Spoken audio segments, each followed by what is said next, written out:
The insinuation that one big company would now have all the control over what is politically correct across all search engines, essentially dictating whether or not people have the right to understanding the fundamental nuances of sexism and racism, essentially proposition here isn't selling you the idea of a very good principle or that people are more likely to act better, but they're selling you the idea of a new Ray Bradbury dystopian novella. Thus, two questions. First, what did the principle look like in this debate? And second, are people more or less likely to act better in regards to these websites?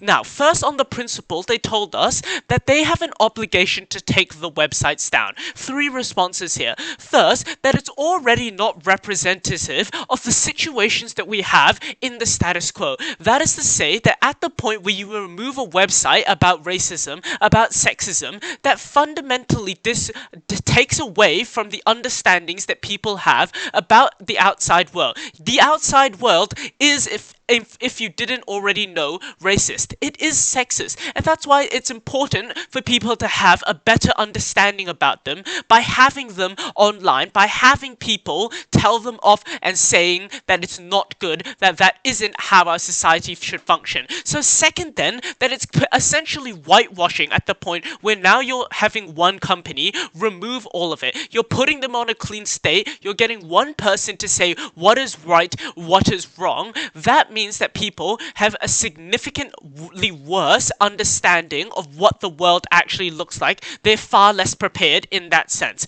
But third, that we bring significantly better awareness about the topic. At the point where you have people be posting racist websites, but where those racist websites are then outnumbered by millions of other websites that say otherwise, we show the disparity in the ideologies of people in the status quo. We show that that one website is significantly less important, it is significantly worse, it is less right. People follow that understanding. They don't read that one website and become extreme political radicals. They see the other websites, they form the understanding that racism is not okay, they're more likely to be actively protesting against it. Second, they try to tell us about an accountability factor. Three reasons against this. First, that there are so many other websites and so many other mechanisms such as comments, such as people making YouTube videos online that fundamentally oppose these sorts of websites. The websites that are racist, the websites are sexist, are completely outnumbered.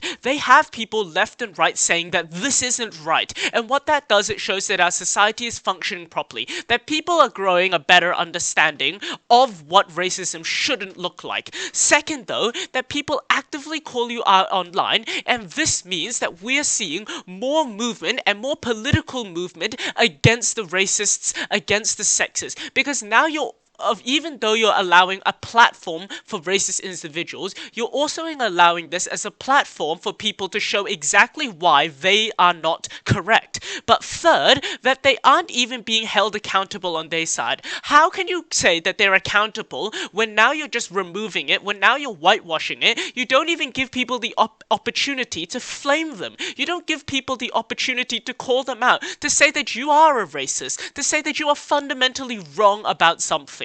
They don't get that on their side of the house. But second, let's look at if people are more or less likely to act better or worse. Now, first they try to tell us that by reading something, you're incredibly incentivized to have wicked actions because you read something bad. Three ideas against this. First, that this is a terrible characterization of how people act in the modern day. People are not intrinsically bad people. People are generally good. They're not going to be reading one article about why women don't deserve to work and then immediately become political radicals against women. They're not going to become extreme racists at the point where they read one racist comment on YouTube. That's not how people work. In fact, they're incredibly more likely to read that comment, to read that article, and develop their own views against it. So second, we say that people will still monitor the suspicious behavior. Like we've already told you down the line, that there are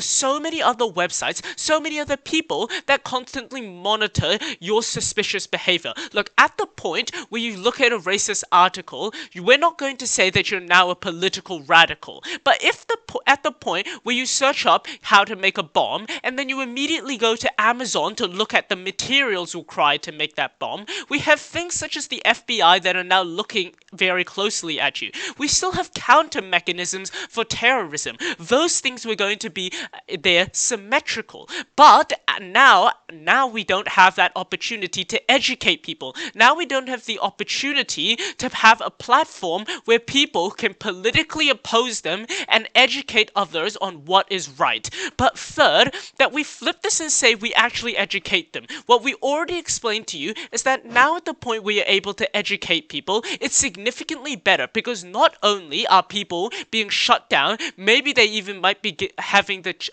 maybe they might even have an epiphany about their political ideologies and change their ways, but it also shows other people that they shouldn't act like this, that they should be more incentivized to go out and make progressive change. Now first, let's look at which three types of stakeholders they looked at. First was on the races. First, we tell you that they're significantly less likely to do tangible harms at the point where you give them a platform such as the internet. The internet can be a powerful thing, but it's significantly less harmful than going and committing a suicide bombing, which is what you're going to get on their side. Because when you take away this platform that still works on our side, they're more likely to become political radicals and go out and create tangible harm on the citizens of our world. But second, that they have less pushback in the sense that they don't even get the opportunity for people to push back on their ideology.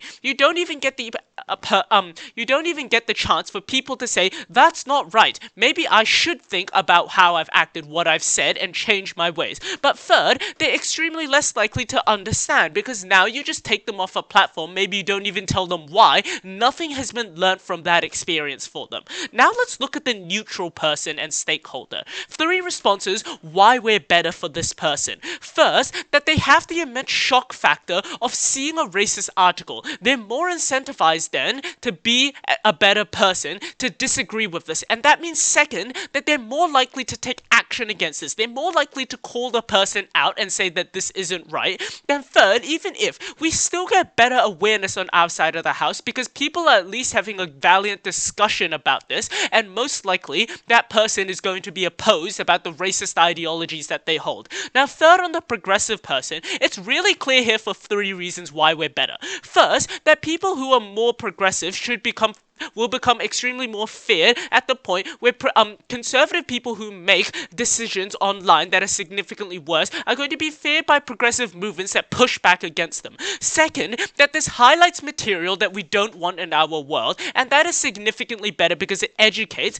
And third, nothing will be able to be identified at the point where you just take it away. At the end of the day, Proposition wants to sell you the idea of a dystopia, but what we do is educate people on how the real world works and so that they're more prepared.